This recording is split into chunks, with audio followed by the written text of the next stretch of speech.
فدى الله سبحانه وتعالى كوعاسنا كم فدى الله سبحانه وتعالى كوعاسنا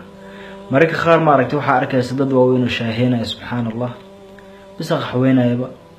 وأسلابه هيدتك وما ركتي والله وحا إلهي اسكوه كان وحير معه وحويب بكت الشرايان وما ركتي ومضى يفكينا يا أسلابه كدي مركا أكتبت وحا أركي سبحان الله بس عينا خبيل اسكو عينا طلنا عينا ما ركتي اسنا على دينا يا سبحان الله وانا سلشاهينا ماشي سلسل فدي سبحان الله فديها كور الله سبحانه وتعالى كم يلو عاسنا يا مرك خار وحا أركيسا مارك دت لايف سو غلاي oo ho maaragtay hooyooyin iyo aababa iska dheebo oo maaragtay oo asleedahay wallahi hooyadan caaw meesh wax soo fariisi kaamirada iyo aabban wax soo fariisi kaamirada wax yar ma ah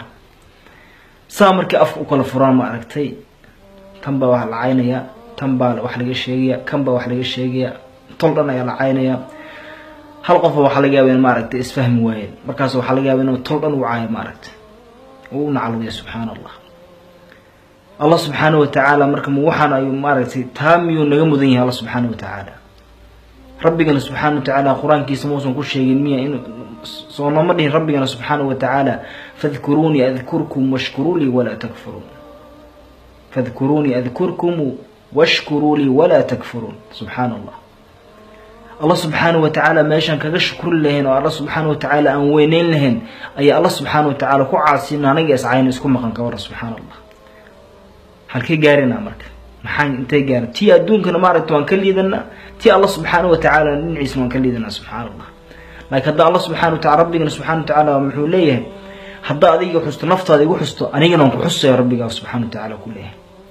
hadda group aad igu xusto group ka wanaagsan groupkaas ay igu xustay ayaan kugu xusayaa ku leeyahay subhanahu wa ta'ala samaawaadka iyo maaragta magacaaga la faafin Allah subhanahu wa ta'ala kugu xusayaa ka war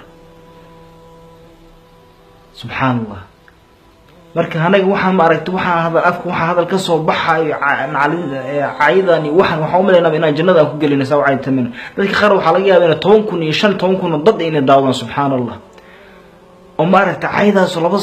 saac soconayso ee waxa laga yaabaa qof inuu dhageysto iska fariisto oo shaa u soo qaato oo filim ka dhigto subhanallah wa rabbiga subhanahu wa ta'ala xus rabbiga subhanahu wa ta'ala wuxuu ku yiri kiraman katibina la ya'lamuna ma taf'alun